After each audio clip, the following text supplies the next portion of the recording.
구독자 여러분 안녕하십니까. 악마팀장TV 2월 18일 라이브 방송 지금 시작하겠습니다. 제가 지난 금요일날 갤럽 여론조사를 인용해서 5월 달에 대선이 치러지면 이재명 대표가 대통령으로 당선될 게 확실시 된다, 이런 말을 했다가 극우들로부터 댓글 공격을 받았는데 이제 물러갔습니다. 거의 다. 크리스탈님, 오늘 좀 늦게 와서 보니까 팀장님 명성이 자자해지셨나봐요. 저들의 공격조가 움직인 거 보니 진짜로 다급한 모양이다. 힘내세요. 여기에 이미정님이 다급하다는 말씀이 딱이다, 이렇게 대댓글을 남겨주셨습니다. 지금 다급하게 됐죠. 헌재가 오늘하고 20일날 변론을 2차례 더 하고 변론을 종결하면 그 다음에 윤석열 이제 탄핵 결정입니다. 국힘이 맨날 헌재 앞에 몰려가고 극우 세력이 문형배 대행 집 앞까지 가서 저렇게 난리를 치는 걸 보면 지금 다급합니다.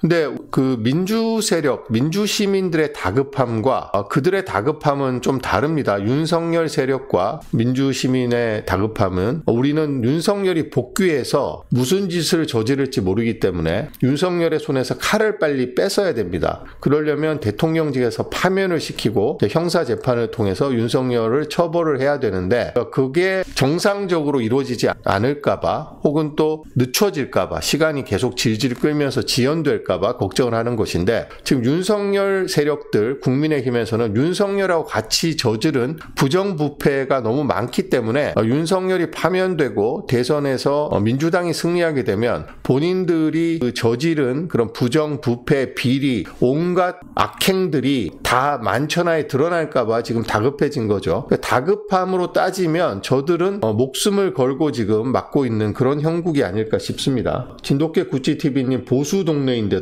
다 윤석열, 김건희가 잘못한 거라고 하고 있다고. 부모님이 보수이시지만 계엄 이후로 윤석열을 버리셨다, 멍청하다고 하시고 김건희 극혐. 이게 정상인데, 그렇죠. 어떻게 국민의 기본권을 제한하고 의회를 해산하고 선관위를 장악하고, 우리나라가 대통령이 임명할 수 있는 정부기관이 있고 대통령이 임명할 수 없는 헌법기관이 있습니다. 그러니까 헌법기관은 정치적으로 중립성을 띠라고, 대통령을 견제하라고, 대통령에게 휘둘리지 말라고 헌법기관으로 만들어 놓은 거거든요. 그게 국회죠. 대표적으로 법원, 국회, 선관위, 이런 데가 그래서 헌법기관이 돼 있습니다. 헌법에 그 설치, 조직, 그 다음에 역할이 헌법에 기재가 돼 있는데, 지금 윤석열하고 국힘이 공격하는, 그러니까 윤석열이 내란으로 장악하려고 했던 곳이 국회, 법원, 헌법재판소잖아요. 부정선거론으로. 지금 그리고 국민의힘이 법원과 헌재를 계속 공격하고 있죠. 헌법재판소도 헌법기관입니다. 국회도 헌법기관이고 선관위도 헌법기관인데, 윤석열이 왜 내란을 일으켰냐? 자기가 장악할 수 없는 곳마저 다 장악하기 위해서 국회도 장악하고 헌재도 장악하고 선관위도 장악하고 다 장악하려고 내란을 일으켰으니까 이것은 명백하게 친위 쿠데타이고 내란입니다. 이런데 윤석열을 어떻게 옹호할 수 있죠? 그러니까 보수는 더 윤석열을 진보보다 더 강하게 비판하고 윤석열을 빨리 버려야죠. 윤석열을 처벌에 앞장서야 되는 게 보수라고 생각합니다. 용손짜장님 부모님 아직 안 버리셨어요? 용손짜장님이 부모님하고 좀 진지한 대화를 해보시면 어떨까요? 네, 너른마당님 와주셨습니다. 자, 골프 놀자님 부모님께서 이제 투표를 안 하시기로 했습니다. 차라리 안 하시는 게 더 나을 수도 있겠습니다. 자, 피오나 공주님 반갑습니다. 자, 여러분들이 남겨주신 소중한 댓글을 읽어봤습니다. 공손짜장님 부모님은 윤석열을 아직 버리지 않으셨다고. 참으로 안타까운 일입니다. 자, 오늘 이제 주요 뉴스를 한번 살펴보도록 하겠습니다. 주요 뉴스가. 자, 한겨레 신문부터 한번 보겠습니다. 명태균 수사를 어제 창원지검에서 서울중앙지검으로 이송을 했죠. 어제 오전에 발표가 났는데 한겨레 신문은 이 뉴스를 톱뉴스로 지금 전하고 있습니다. 자, 윤석열 부부 김건희가 명태균 씨하고 통화한 내용을 명태균 변호사가 어제 공개를 했는데, 조국 수사에 앞장섰던 김상민 검사에게 공천을 줘라, 이런 내용이었죠. 자, 검찰이 지금 넉 달이나 질질 끌면서 제대로 수사를 안 하고 창원지검에서 중앙지검 중앙지검으로 이송을 했는데 중앙지검에서 제대로 수사를 할 수 있을지 모르겠습니다. 한겨레 신문 권태호 논설위원은 지금 중앙지검에서 김건희를 소환 조사할 수 있다는 뜻을 내비치고 있는데 지금 홍준표, 오세훈도 명태균 게이트 연루 의혹이 있습니다. 그래서 검찰이 이 사건을 수사하게 되면 대선판에서 플레이어 역할을 할 수 있기 때문에 검찰이 아마 적극적으로 이 사건을 쥐고 검찰의 어떤 지금 정권이 바뀌게 되면 검찰이 폐지가 되고 검찰청이 폐지가 되고 기소청으로 축소될 수 있기 때문에 검찰이 이번 기회를 통해서 어떻게 해서든지 자기네들 입지를 다지려고 할 것이다. 이런 분석이 있습니다. 지금 조국혁신당의 박은정 의원도 페이스북에 그런 의견을 밝혔던데요. 검찰이 김건희를 소환 조사할 것인데 그것이 다 검찰이 대선판을 자기네들이 개입해서 흔들려는 그런 속셈이 있을 것이다. 이런 전망이 나오고 있습니다. 자, 경향신문 한번 보겠습니다. 자, 오세훈이 지금 명태균에게 여론조사를 의뢰하고 측근이 돈을 줬다. 이런 사실이 있죠. 여기에 대해서 오세훈은 자기는 명태균을 모른다. 이런 입장을 밝히고 있는데 지금 명태균 측에서 오세훈 측의 진술이 계속 바뀌고 있다. 2번 아니라 4번 봤다. 이렇게 밝힌 내용이 경향신문 인터넷판 톱뉴스로 나와 있습니다. 지금 보면 명태균이 주장하면 당사자들은 다 부인하고 있습니다. 윤석열, 김건희도 부인했는데 육성 파일이 공개되니까 그래서 계엄한 거 아니냐. 지금 다들 그렇게 보고 있죠. 지금 홍준표도 육성 파일 있으면 까봐라. 오세훈도 나는 모른다. 이준석도 부인하고 있는데 지금 보면 명태균 말이 다 맞는 걸로 드러나고 있습니다. 오세훈과 홍준표에 대해서는 아직 명확하게 드러난 게 없어서 단정적으로 이야기할 수 없지만 아마 제대로 수사가 들어가면 오세훈하고 홍준표가 상당히 곤란한 상황에 처할 수 있을 것이다. 그렇게 보고 있습니다. 그럴 경우 대선에 아예 못 나올 수 있는 거죠. 자, 당찬콜라님 지금 근무 중 아니신가요? 근무 중에 유튜브 보셔도 되나요? 용손짜장님 부모님과 함께 용손짜장님 부모님을 진실의 방에 들어가면 부모님에게 몹쓸 짓을 해야 될 텐데. 자, 이원배님은 극우 세력 준동도 문제지만 극우 세력 선동하고 싸워도는 국힘도 큰 문제라고 생각합니다. 다들 그렇게 생각하죠. 지금 국힘은 정상적인 민주정당이 아닙니다. 우리가 정상적인 정당이라고 할 때는 우리 공동체가 만들어온 우리 공동체가 갖고 있는 규범이라는 게 있잖아요. 그 규범과 인류의 보편적인 상식 그리고 헌법적 가치 이 안에서 어느 쪽을 선택했을 때 그게 민주주의 하에서 정당이고 그 안에서 우로 가든지 좌로 가든지 이렇게 선택을 해야 되는데 지금 국민의힘은 우리 공동체가 갖고 있는 규범을 완전히 일탈해버렸습니다. 헌법도 무시하고 있고 우리 인류가 지금까지 쌓아온 보편적인 가치 어떻게 정치 지도자들을 수거해갖고 폭파해서 죽여버리고 헌재를 장악하고 헌법 선관위 위원장을 야구방망이로 폭행해서 부정선거 자백을 받아내겠다고 하고 국회에 단전단수를 하려고 하고 언론사에 단전단수를 해서 입틀막을 하려고 하는데 이거를 어떻게 옹호할 수가 있습니까? 저는 국민의힘이 지금 세력으로 봤을 때 우리나라의 기득권 세력과 붙어있는 국민의힘을 제압하기는 쉽지가 않습니다. 근데 국민의힘이 지금 하고 있는 것을 보면 이제 위원정당으로 해산되기에 충분합니다. 이미 도를 한참 넘었습니다. 근데 현실적으로 국민의힘을 위원정당으로 해산하기는 쉽지 않겠죠. 하지만 하는 행태는 이미 우리나라의 헌법을 완전히 파괴하는 그런 행동을 하고 있기 때문에 저는 공당으로서의 자격이 없다고 생각합니다. 자, 국힘은 극우화되어서 회생 불가다. 국힘은 정당 해산 절차로 사라져야 된다. 이런 의견을 갖고 계신 분들이 굉장히 많습니다. 자, 바칼롤레아님, 저희 부모님은 TV를 안 보시더니 요즘 성렬이가 살아난다고 생각한지 다시 TV를 켜기 시작했어요. 정말 한숨이 나오네요. 자스민님 나오셨네요. 반갑습니다. 자, 노라님, 본인이 안 가시면 국민의힘 버스가 와서 점심도 같이 드시고 편하게 함께 버스 타고 가자면 유혹하지 않을까요? 네. 하여튼 이게 집안에서 가족끼리 부모 자식 간에 이렇게 정치적으로 의견이 갈리는 건 있을 수 있는데 이런 윤석열이 내란 사태를 저질렀는데도 아직까지 윤석열 편을 들고 있다면 가족끼리 정말 답이 없을 것 같아요. 동아일보 한번 보겠습니다. 동아일보는 원전 수출을 톱뉴스로 했네요. 자, 뉴스는 이 정도로 살펴보고 지금 속보는 제가 준비한 뉴스를 보도록 하겠습니다. 자, 어제 제가 그 방송 시작할 때 김세론 씨의 안타까운 죽음에 대해서 짧게 언급을 했는데 많은 언론들이 김세론 씨 죽음에 언론의 큰 책임이 있다 이런 기사를 지금 내놓고 있습니다. 자, 김세론 쫓던 뉴스들, 이래도 안 죽을래 하는 인격살인, 이런 기사가 있습니다. 저는 이선균 씨가 극단적인 선택을 했을 때, 또 그 전에 뭐 설리나 구하라 씨가 극단적인 선택을 했을 때 이미 이 문제는 우리 사회가 충분히 되돌아보고 반성하고 재발을 하지 않도록 어떤 사회적인 합의, 각성이 있었어야 되는데 얼렁뚱땅 넘어가고 나니까 이런 안타까운 죽음이 계속되고 있습니다. 전 이선균 씨, 저는 이제 구하라나 설리 같은 연예인들은 제가 뭐 잘 모르는 연예인이고, 이선균 씨 같은 경우야 제 인생 드라마인 나의 아저씨 주인공이고 제가 너무나 좋아하는 배우였기 때문에 이선균 씨의 죽음 뉴스를 접하고 저는 충격을 받았거든요. 그래서 언론이 이선균 씨 죽음에 큰 책임이 있다. KBS도 굉장히 큰 책임이 있습니다. 이선균 씨 죽음에.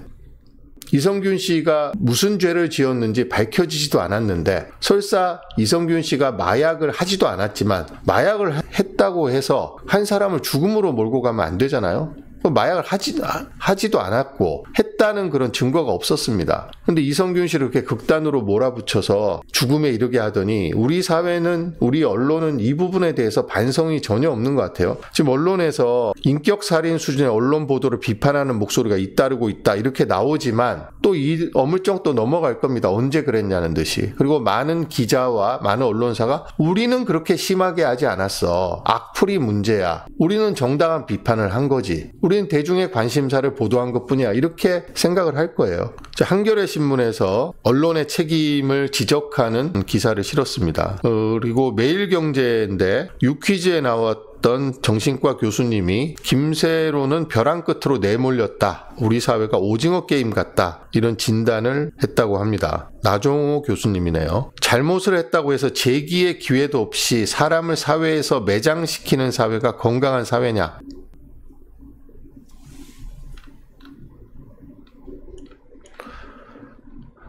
자, 인격 살인 악플, 처형되된 언론, 김세론을 누가 죽음으로 몰았나?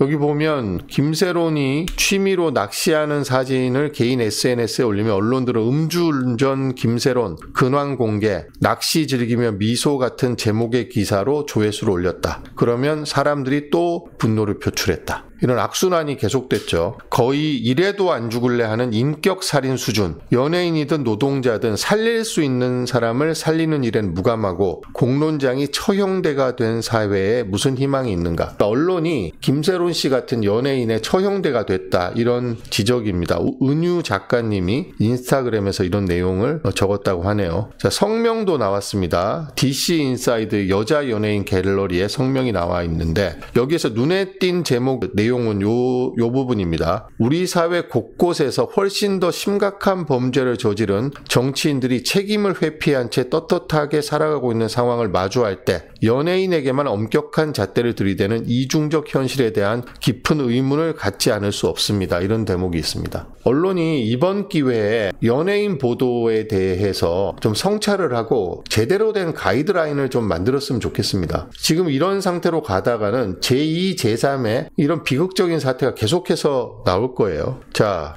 홍장원, 지금 이번 윤석열 내란 사태에서 제일 유명해지신 분 중에 한 명이죠. 국정원 차장이고 평생 간첩을 잡으러 다니던 분입니다. 근데 이분이 조선일보만 2대째 구속하는데 조선일보가 홍장원이 거짓말을 하고 있다. 신빙성이 의문이다. 라고 해서 계속해서 공격을 하니까 굉장히 충격적이다. 이렇게 CBS 라디오에 출연을 해서 조선일보에 대한 불만을 표출했다고 합니다. 앉아있는 사람을 바보로 만드는 눈뜨고 코베이는 세상이라고 이야기했는데 저는 이 뉴스를 보면서 홍장원 차장이 지금이라도 조선일보의 실체를 알았구나 하는 그런 느낌이 하나 있었고, 또 그것보다 우선했던 생각은 홍장원도 자기가 당하기 전까지는 조선일보가 우리나라 최고의 신문이라고 생각했을 거 아닙니까? 그러니까 2대째 구독을 했죠.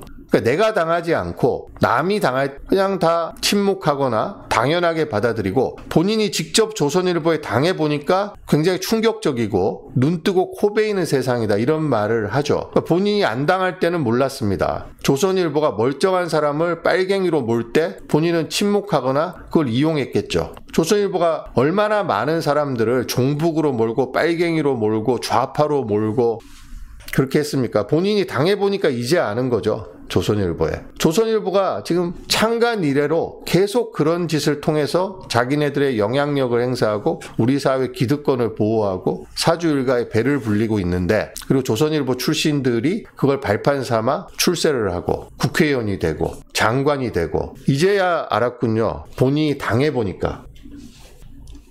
그러니까 본인이 당하지 않아도 다른 사람이 당했을 때 공감할 수 있어야 됩니다. 어떻게 내가 당하지 않았다고 내 일이 아니라고 넘깁니까? 그건 건강한 사회가 아니죠. 홍장원 차장은 본인의 사태에 대해서만 이렇게 분노를 표출할 게 아니라 앞으로 이번 기회에 조선일보가 어떤 언론인지 확실하게 깨닫고 앞으로는 민주시민으로서 역할을 잘 수행해 주시기를 기대해 보겠습니다. 허브향기님, 어느 기자가 그랬어요. 홍 차장은 조선일보 몇 보수지랑만 인터뷰하는 보수주의자라 했는데 이번에 충격이었겠죠. 그러니까 본인이 당하니까 충격인 거죠. 아버님이 매일매일 조선일보만 보셨다. 저도 조선일보만 보기 때문에 2대째 구독을 하고 있다. 그런데 우리 대조선일보가 사설에서 홍장원 메모 작성 시간 장소 모두 거짓이라고 한다. 대조선일보라고 홍장원이 계속 이야기하고 있습니다. 아버지도 본인도 조선일보만 봤대잖아요. 전부 다 조선일보에 당해야만 조선일보의 실체를 알게 되는 겁니까? 당하지 않아도 남이 당하는 거 봐도 알 수 있잖아요. 조선일보가 어떤 언론인지. 홍장원의 메모는 여인형이 지시한 거 그리고 방첩사들의 증언 다 일치합니다. 지금 조선일보가 여기에 대해서 신빙성의 의문을 제기할 수가 없을 정도로 모든 증언이 홍장원의 메모와 일치하는데 눈뜨고 코베인 심정이겠죠. 그래서 조선일보 방상훈, 방정호, 이런 방준호 이런 사주 일가들이 수거 대상이 돼봐야지 우리나라의 민주주의가 왜 필요하구나 하는 걸 알게 될 겁니다. 우리나라가 독재 국가였으면, 만약에 민주당이 집권했는데 민주당이 독재 정권이었으면 조선일보 일가들 다 잡아다가 감방에 가두든지 수거했겠죠. 조선일보 폐간시키고. 근데 우리나라가 민주공화국이기 때문에 조선일보가 민주당이 집권할 때도 전혀 지장받지 않고 언론 활동을 할 수 있는 거 아닙니까? 조선일보 사주가 만약에 민주당이 집권해서 조선일보 사주에 대해서 세무조사만 한 건 해보세요. 언론 자유를 침해했다고 난리를 칠 겁니다. 아마 전 세계 신문 편집인 협회 찾아가고 성명 내라고 하고 조선일보 기자들이 언론 자유 침해했다고 아마 빨간 머리띠를 두르고 난리가 날 텐데, 다른 언론사에 단전단수를 하라고 한 데는 아무런 입장을 내놓지 않고 있습니다. 지금. 자, 지금 노라님이 이명박 정권 이야기를 하셔가지고 제가 갑자기 입에서 이명박이 튀어나왔네요. 자, 윤석열이가 맨날 지각을 했죠. 처음에는 청와대로 들어가지 않고 용산으로 들어가서 관저가 없어서 서초동 아크로비스타에서 출퇴근을 했죠. 맨날 지각하고 가짜 차량 보내고 하니까 이 지각을 고발한 유튜브 방송이 있습니다. 그랬더니 경찰들이 와서 이분이 스마트폰으로 자기 유튜브 방송 모니터한 거를 트집 잡아서 운전 중에서는 방송을 볼 수 없다. 도로교통법 위반이다. 이래갖고 벌점 120점을 부과하고 기소를 했습니다. 검찰이 벌금 20만 원을 구형했는데 법원에서 무죄가 났습니다.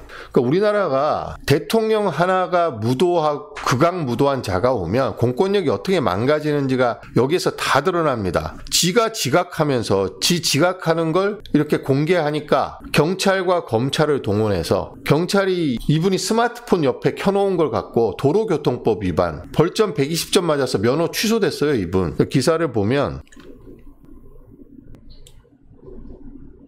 자, 면허를 정지시켰습니다. 운전 중 영상을 자신의 유튜브를 모니터하기 위해 휴대전화에 띄워둔 화면을 문제 삼아서 운전 중 영상을 본 거니 도로교통법 위반이라면서 벌점 120점을 부과해 면허를 정지시키고 재판에 넘겼습니다. 8달 동안 재판을 받았는데 벌금 20만 원. 근데 법원이 모두 무죄를 선고했습니다.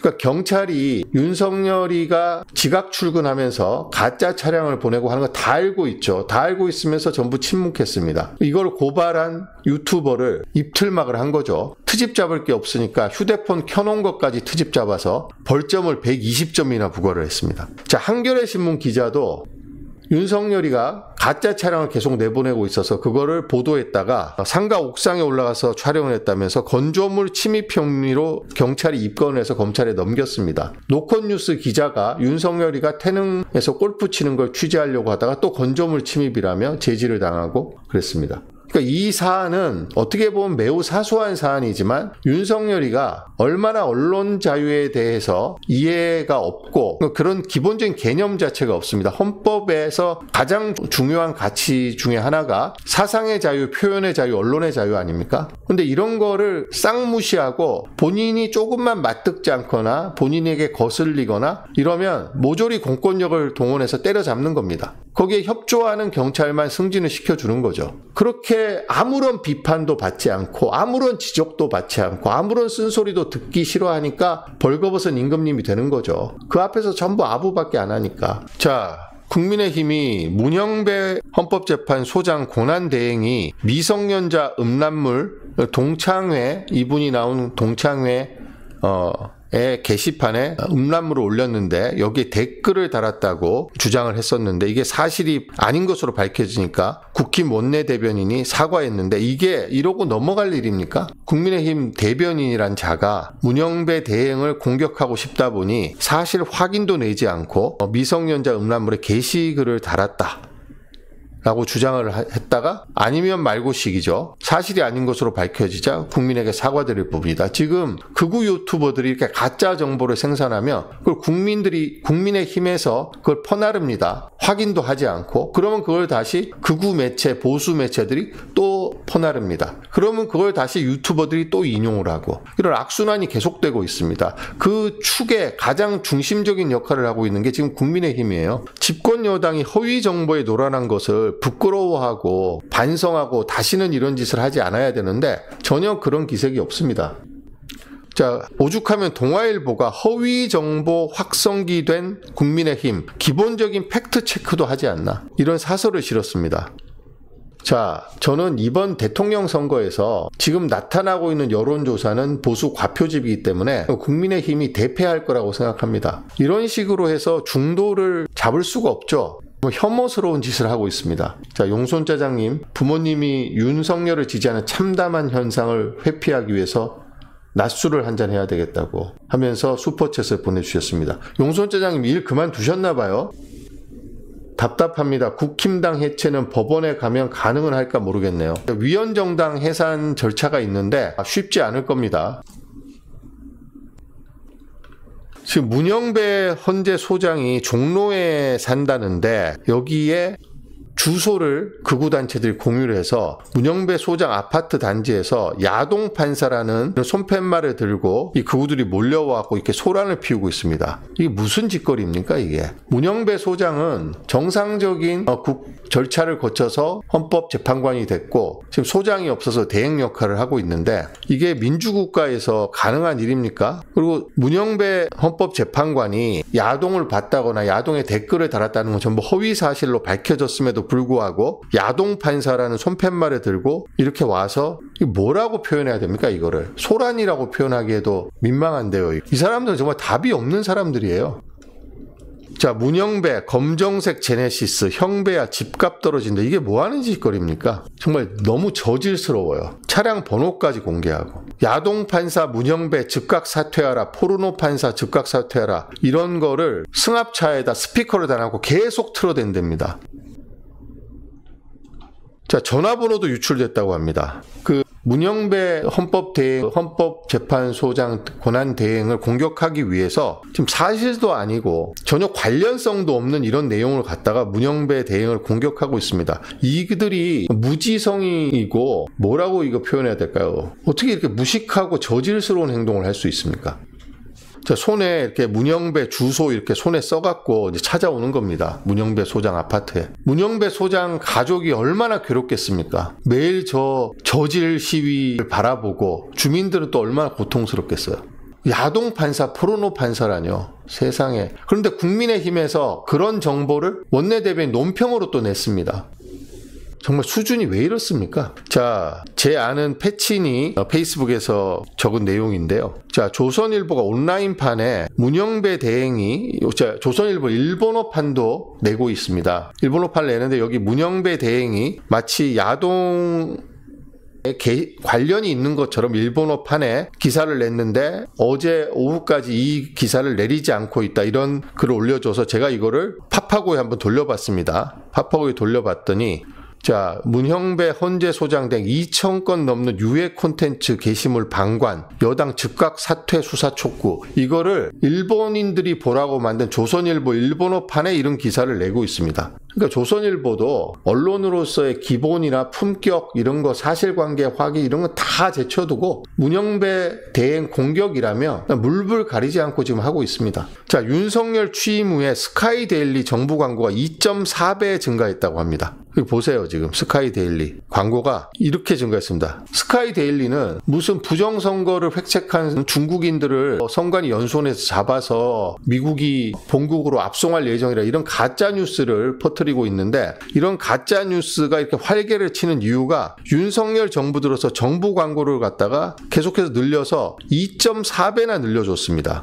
자, 2021년에 2억 6,965만 원이었는데 2024년 지난해는 4억 6,211만 원을 정부 광고를 받았다고 합니다. 그러니까 윤석열이가 이런 스카이데일리 같은 매체, 극우단체 이런 데다 다 펀딩을 해주는 거예요. 처벌도 받지 않고 정부에서 돈을 광고를 계속 주니까 악마팀장 TV는 그냥 지금 거의 고사 직전의 상황인데, 이런 스카이데일리 같은 매체는 정부 광고만 작년 한 해에 4억 6,200만 원을 받았다고 합니다. 윤석열 정부가 얼마나 괴물 정부이고 괴뢰 정부인지, 그러니까 언론의 자유는 탄압하면서, 자기에게 비판적인 언론은 탄압하면서 이런 가짜 뉴스를 생산하는 극우 매체에게는 광고비를 퍼주고 있었습니다. 그래서 정부 광고를 없애고 미디어 바우처 제도로 해서 전 국민에게 1년에 10만 원씩 혹은 20만 원씩 바우처를 제공해서 본인들이 응원하고 싶은, 격려하고 싶은, 구독하고 싶은 뉴스를 소비할 수 있도록, 언론사를 후원할 수 있도록 해주고, 정부 광고는 없애야 됩니다. 그러면 악마팀장 TV 구독자 여러분들께서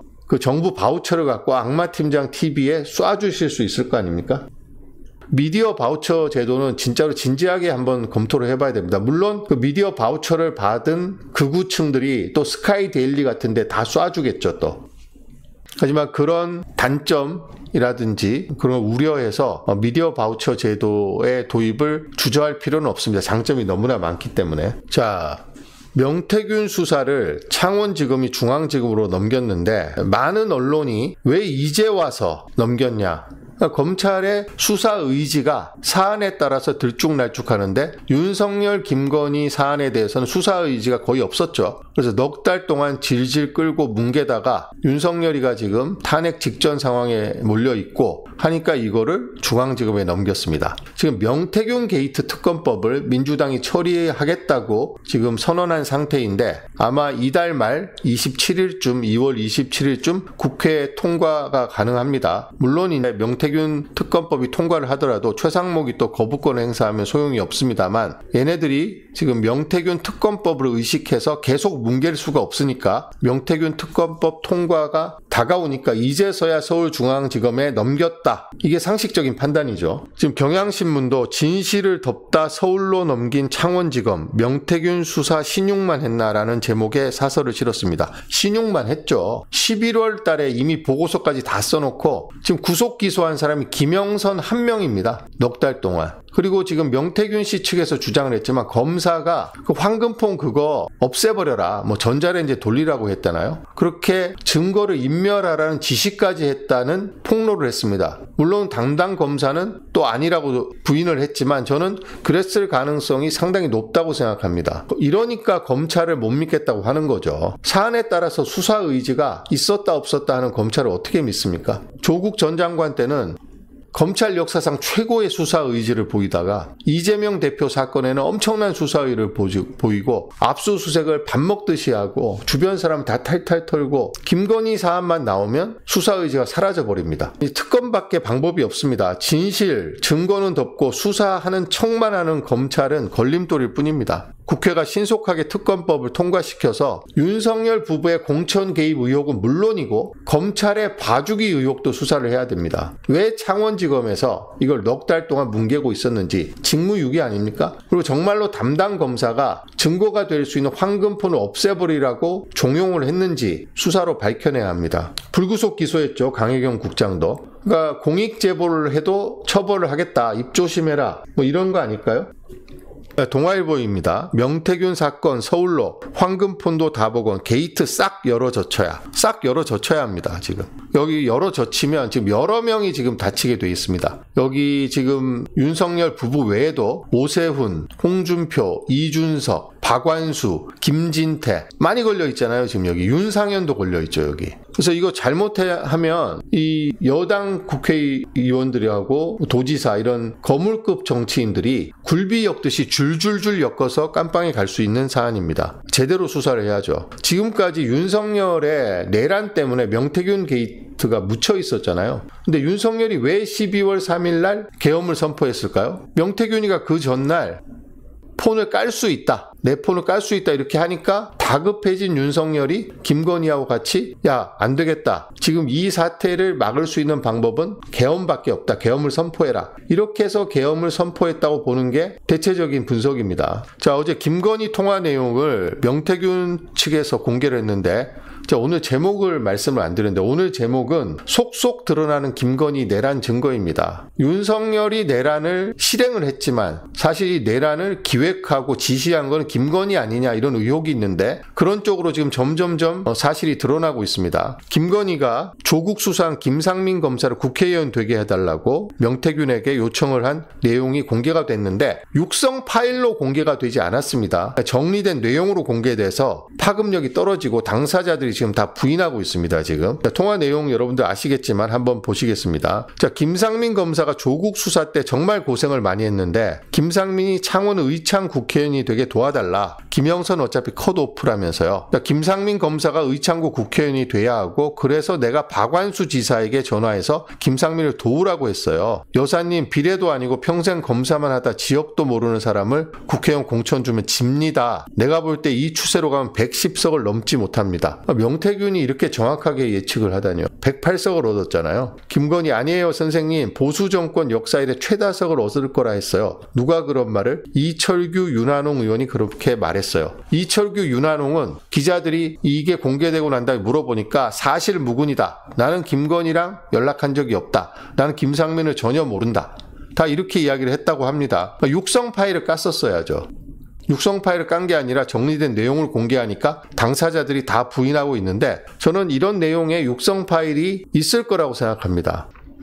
그리고 이 김상민이라는 이 사람은요, 본인이 갑자기 2023년 추석 때 문자로 진짜 창원 사람인 자기가 창원을 위해서 일하겠다라는 출마 선언문 같은 문자를 막 보냅니다. 현직 검사가. 그러고 나서 그 다음에 2월에 검찰로부터 징계를 받죠. 자기가 사표를 내고 출마를 하겠다고 했는데 검찰이 검사의 정치 중립을 위반했다고 해서 징계를 받는데 컷오프 예비 후보로 등록을 했습니다. 그런데 공천을 받지는 못했죠. 근데 이 김상민이가 왜 그러면 2024년 총선 전 추석에 그런 문자를 과감하게 보낼 수 있었느냐? 자, 김건희 뒷배를 믿고 보낸 거다. 김건희가 밀어주겠다고 하니까 난 됐다. 그러니까 2023년 추석 때 지인들한테 자기가 출마할 거라는 문자를 쫙 보낸 거 아닙니까? 정상적인 검사라면 사표도 내지 않고 어떻게 그런 문자를 보내겠어요? 간이 배 밖으로 나온 거죠. 그러니까 저는 김건희가 김상민을 밀어주라고 했다는 이 내용은 사실이라고 생각합니다. 김상민의 그때 행동이 정상적인 상황에서는 있을 수 없는 행동을 했거든요. 자, 총선 전 김건희 48분 통화 개입 정황 나왔다. 자, 48분 동안 지난해 2월 16일부터 19일 사이에 텔레그램으로 대여섯 번의 통화를 했다라고 합니다. 자, 박완수도 부인하고 다 부인하고 있습니다, 지금. 그러니까 명태균이 아직 녹취록이나 녹음 파일을 공개하지 않고 있는데 내용을 정리한 걸 보면 전 기억을 더듬어서 한 건 아니거든요. 그러니까 녹취록이나 녹음 파일이 있을 거라고 생각합니다. 자, 조태용 국정원장이 김건희한테 계엄 전날 문자를 2통을 받았다고 하는데 이게 국회 측에서 밝혀낸 게 아니라 검찰이 수사를 통해서 밝혀낸 거 아니라 윤석열 측에서 통화 기록을 제출을 했는데 거기에서 드러난 내용이라고 어제 JTBC가 보도를 했습니다. 윤석열 측에서 제출한 증거에서 김건희의 문자 내역이 나왔다는 건데 박선원 민주당 의원의 말을 들어보니까 자, 경호처가 관리하는 비화폰이 있고 국정원이 관리하는 보안폰이 있는데 김건희는 본인의 아이폰, 개인 아이폰으로 이 문자를 보냈기 때문에 내역이 남아서 그 내역을 보고 국회 측에서 확인을 해서 질문을 한 거죠. 조태용이 엄청 당황했을 겁니다. 자, 이것만 봐도 김건희가 계엄 전날에 무려 국정원장에게 문자 메시지를 보냈는데 조태용 원장이 어떤 내용인지 밝히질 않았습니다. 그러니까 김건희가 내란의 기획자일 거라는 우리의 의심이 또 하나의 증거로 확인되는 순간이죠. 자, 장인수 기자가 홍사훈 뉴스쇼에 나와서 이야기를 한 대목도 김건희가 이번 내란에 깊숙이 연루돼 있을 거라는 그런 거를 확인할 수 있는 내용인데요. 어떤 뉴스는 이렇게... 자, 여기 보시면 지난번에 예산을 야당이 삭감했는데 김건희의 표 예산이 많이 있었죠. 김건희 표 예산이 여기 보시면 마음건강지원사업 예산이 있습니다. 김건희 예산이 엄청나게 많은데 마음건강지원사업 예산이 7,892억 원. 개식용 종식 관련 예산이 3,500억 원인데 이 예산에 대해서 국회가 삭감을 했습니다. 근데 그 중에서도 장인수 기자가 밝힌 내용은 윤석열이 계엄을 선포한 이후에 담화문을 발표했는데 그 담화문에 윤석열이 어떤 이야기를 했냐면 민주당이 예산을 막깎아서 자기가 국정을 운영할 수가 없다라고 주장한 대목인데 팬데믹과 관련된 백신 개발과 관련 R&D 예산을 민주당이 다 삭감했다. 그래서 자기가 계엄을 했다는 내용이 있는데 장인수 기자가 확인을 해보니까 민주당이 삭감한 예산 중에 포스트 코로나 관련 예산은 없고 이 건강 지원 사업 예산으로 디지털 백신을 개발하는 윤석열, 김건희 측근으로 알려진 한양대 그 여교수 있죠. 그 여교수의 예산을 민주당이 깎은 게 있는데 윤석열이 계엄 선포 직후 담화문에서 이 예산을 깎은 것을 계엄 선포의 사유로 꼽았다. 이거는 윤석열이 알 수 있는 내용이 아닙니다. 김건희가 아는 내용이죠. 김건희 예산이니까. 김건희의 마음건강 예산인데 이걸 콕 집어서 윤석열이 계엄 선포 이유로 담화문에서 밝혔습니다. 자, 이것만 봐도 김건희가 이걸 갖고 윤석열을 얼마나 괴롭혔겠어요. 이 예산이 삭감한 거에 대해서 얼마나 분노를 터뜨리고 김건희가 여기서 얼마나 해먹으려고 했는지 예산이 7,892억 원이 됐습니다. 당초 예산이. 윤석열이가 본인이 관심 있는 사업도 아니고 내용도 모를 거예요. 마음건강 사업은. 근데 계엄 선포의 사유로 이 예산을 콕 집어서 이야기했거든요. 김건희 내란이다. 윤석열 내란이 아니라 이런 쪽으로 점점점 지금 옮겨가고 있습니다. 자, 이희원님, 저희 댓글창에서 처음 뵙는 분이네요. 지난주 광주에서 내란 찬성 극우 집회를 KBS가 유튜브 생방송으로 실시간 중계방송을 했다는데 할 말을 잃었습니다. 정말 지칩니다. 지금 KBS 사장은 박장범이잖아요. 파우치, 쪼만한 파우치 사장이고 지금 디지털 뉴스 국장이 아마 이거를 총지휘하는 책임자인데 디지털 뉴스 국장이 그런 성향의 사람입니다. 아마 이렇게 지시를 했을 거예요. 탄핵 찬성 반대 균형 있게 생중계를 해라. 왜 우리가 탄핵 찬성만 하냐? 반대도 해라. 검찰이 김건희를 감싸는 이유는 서로 연관성이 지나치게 많기 때문인 것 같습니다.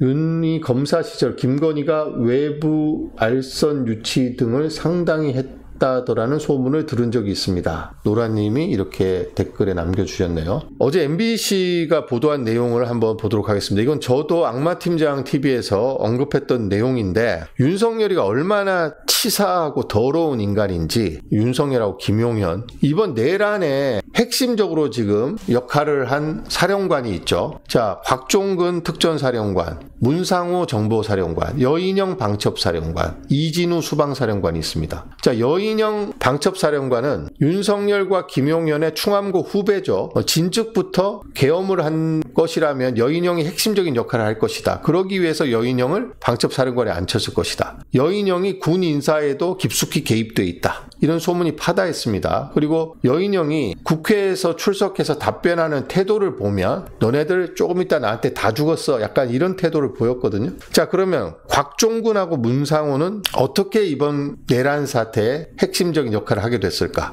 곽종군 특전사령관은 삼성 장군 투스타까지는 됐는데 별 3개 중장으로 진급을 3차례나 실패했다고 합니다. 군복을 벗기 직전 2023년 11월이죠. 윤석열이 계엄하기 1년 전에 윤석열이 갑자기 곽종군을 3스타로 승진시켜줍니다. 특전사 경험도 없는데 이 3번이나 진급에 실패한 곽종군을 요직 중의 요직인 특전사령관 자리를 줬습니다. 곽종군 스스로도 놀라고 의아했지만 별 3개를 달아줬으니 잘 따르라 라는 신호로 받아들였다고 합니다. 그러면서 반국가 세력, 종부 세력 이런 극우 영상, 극우 보수 유튜브의 영상을 계속 보내주면서 가스라이팅을 했다라고 검찰에서 지루를 했죠. 문상호도 블랙요원 노출 사건 때문에 신원식 장관에게 잘릴 뻔했습니다. 그런데 김용현이 국방장관으로 와서 구해줬죠. 그러니까 충성을 다할 수밖에 없었을 겁니다. 근데 제대 군인의 노상원이 또 김용현을 뒷배로 두고 있으니까 진급이라는 미끼를 썼습니다. 판교 내란 당일에 판교 정보사에 가 있던 93회 제2기갑여단장, 이 양반은 저기 구사단인가 그렇던데 자기 근무지를 이탈해서 판교 정보사에 가 있었습니다. 소장 진급에 실패했는데 노상원에게 진급을 대가로 500만 원을 건넸고, 자, 내란에 성공하면 수사 2단장을 맡기로 했습니다. 정보사 김봉규 대령도 진급을 시켜준다는 노상원의 말에 2천만 원을 주고 내란에 뛰어들었습니다. 또 블랙요원 명단 유출 사건으로 문상호 정보사령관하고 같이 진급을 포기하고 전역을 고려했던 정성욱 대령도 노상원이 등장하니까 지푸라기라도 잡는 심정으로 따랐다고 진술했다고 합니다. 자, 군인은 진급하지 못하면 옷을 벗어야 되죠. 그러니까 진급에 엄청 목을 매게 돼 있습니다. 저희 고등학교 동기 중에서도 육사를 5명이나 갔는데 대령 되기도 힘들더라고요. 그러니까 승진에 목을 매고 있는 이 사람들을 승진으로 전부 꼬여갖고 미끼로 해서 내란에 다 가담시킨 겁니다. 윤석열 일당이. 얼마나 더럽고 치사합니까? 자, 윤석열은 자기가 여인형한테 직접 통화하는 건 상식에 벗어난다라고 이야기했는데 계엄 당일 밤에 여인형에 2차례 전화를 했다는 게 드러났습니다. 자, 윤석열이가 지난 4일 헌재 변론에 나와서 제가 여인형 사령관에게 내가 조금 전에 홍장원 국정원 1차장하고 통화했으니 애로사항이 있으면 1차장에게 연락을 해라 라고 제가 전화를 했어야 하는데 대통령이 방첩사령관한테 그런 전화를 한다는 것 자체가 굉장히 비상식적이다. 그러니까 당연히 자기는 홍장원 차장의 계엄 사무를 지시한 바가 없다. 이렇게 우겼는데 12월 3일 밤 11시쯤에 윤석열이 여인형과 2차례 전화를 한 사실을 검찰이 확인했다고 합니다. 다 거짓말이에요. 다 거짓말. 사실로 밝혀지기 전까지는 다 거짓말을 하는 겁니다. 국회 단전에 대해서도 계속해서 거짓말을 하고 있는데 자기가 만약에 계엄 해제 결의안을 못하게 막으려는 의도가 있었으면 국회에 단전 단수를 지시했어야 되든지 했는데 그런 게 없었지 않느냐. 그러니까 호수의 달그림자 같은 소리다 라고 이야기를 했는데 지금 김현태 707 단장이 지하 1층에 내려가서 국회에 단전을 했죠. 단수는 못했는데 여기에 대해서 동아일보 신광영 논설위원이 횡설수설이라는 칼럼을 실었습니다. 자, 이 아주 상세하게 돼 있는데요. 단전을 하면 건물 장악에 굉장히 효과가 있습니다. 일단 엘리베이터가 작동을 하지 않고 전자식 출입문이 작동을 하지 않고 깜깜해지고 휴대폰 중계기도 꺼지고 이러면 어둠에 갇힌 사람이 혼란과 두려움에 빠져서 침착하고 조직적인 대응을 하기가 힘들죠. 자, 곽종군 특전사령관은 김현태 707 특임단장에게 전기 차단이 가능한지를 물으며 150명이 넘으면 안 된다고 하는데 들어갈 수 있겠느냐. 자, 국회가 계엄 해제를 의결하기 직전이죠. 10분 전에 이렇게 전화를 했습니다. 자, 민주당 의원들이 공개한 CCTV를 보면 2층에 있던 군인들이 국회 직원들에게 가로막히자 지하 1층으로 내려가서 단전 조치를 취하는데 이때가 계엄 해제안이 통과하던 바로 그 시기 그리고 5분 뒤에 군인들이 지하 1층 전력 차단기를 내렸다. 이렇게 되어 있습니다. 근데 이게 얼마나 치명적이냐면 그날 계엄 해제 표결은 전자투표로 진행됐습니다. 전력이 끊기면 투표 시스템도 멈추죠. 만약 계엄군이 투표 완료 전에 본회의장 전력을 통제하는 2층 분전함을 찾아냈다면 표결은 중단됐을 수 있습니다. 수기 투표로 전환하더라도 시간이 엄청 오래 걸리고 어둠 속에서 신속히 진행되기 어렵겠죠. 지하 1층이라고 해서 단전이 표결과 무관한 건 아닌 게 의원들 상당수가 여러분들 아실지 모르겠지만 국회의원회관하고 국회 본청은 지하 통로가 있습니다. 제가 개표 방송할 때 맨날 국회에 있다 없다 이런 재밌는 코너로 만들기도 했는데 당시 의원들 상당수가 의원회관과 국회 본관을 연결하는 지하 1층을 통해서 본회의장으로 왔는데 계엄군이 조금만 일찍 해당 연결 통로에 설치된 방화 셔터를 내리고 전력을 차단해 못 열게 했다면 의결 종족수를 못 채웠을 가능성도 있었다고 합니다. 자, 윤석열이 국회 기능을 마비시키려 했다면 단전 단수부터 했을 텐데 어느 곳도 하지 않았다라고 주장을 했죠. 근데 단전 사실이 드러나니까 곽종근 사령관이 한 것이라고 했습니다. 근데 곽종근 사령관이 지시한 건 맞는데 곽종근 사령관이 왜 단전을 지시했겠습니까? 윤석열이 전화를 해서 의결 정족수가 안 채워진 것 같다. 빨리 문을 부수고 들어가 안에 있는 인원을 끄집어내라고 하니까 곽종근 사령관이 대통령 지시를 이행하기 위해서 그럼 단전이라도 해봐라 이렇게 이야기한 거잖아요. 근데 너무나 비겁하게 자기가 단전을 지시하지 않았다 이렇게 둘러대고 있습니다. 자, 누가 내 눈앞에 사라지게 좀 해봐. 이래갖고 그 사람을 칼로 찔러서 죽였더니 내가 칼로 찔러서 죽이라고 한 말을 한 적이 없다. 그냥 사라지게만 해라. 걔 좀 없애봐. 라고 했지 내가 칼로 찌르라는 방법을 지시한 건 않았다. 이런 내용하고 똑같습니다. 지금. 정말 비겁한 자죠. 자, 지금 시간이 12시를 넘었기 때문에 제가 한 가지 뉴스만 더 전하고 마무리하도록 하겠습니다. 자, 한겨레 신문에 실린 박찬수 칼럼입니다. 대한민국 군을 무너뜨리려 한 윤석열. 윤석열은 취임 후에 그 쓸데없는 국군의 날 행사를 계속하면서 자기가 군 통수권자라는 점을 군인에게 각인을 시키고 충성을 유도하려고 국군의 날 행사를 악용을 했습니다. 쓸데없이 시가 행진을 시키고 윤석열은 우리나라 군 엘리트 군 장교들, 군 지휘부들을 내란 사태에 대거 가담시킴으로써 대한민국 군을 무너뜨리려고 해놓고도 부당한 지시를 왜 따랐느냐? 나는 단전을 지시한 적이 없다. 끌어내라고 한 적이 없다. 계속해서 거짓말만 하고 있습니다. 군대도 안 갔다 온 자를 대통령으로 뽑아놨더니 우리나라 군을 완전히 무너뜨리려고 했습니다. 곽종근 사령관이 지금이라도 양심 선언을 하고 자수서까지 써갖고 자기가 흔들리지 않기 위해서 혹시 회유가 들어오거나 자기가 변심을 할까봐 자수서를 썼는데 거기에 따라서 양심에 따라서 진술하고 있는데 곽종근이 민주당에게 매수가 됐다는 등 곽종근을 공격하고 부당한 지시라면 따르지 않아야 되는데 왜 따랐냐라고 헛소리를 해대고 국회에서 끄집어내라고 지시를 해놓고 해제하는 의결을 막으라고 해놓고 단전 지시를 하지 않았다는 비겁한 말로 지금 책임을 피하려고 하고 있습니다. 자, 지금 시간이 12시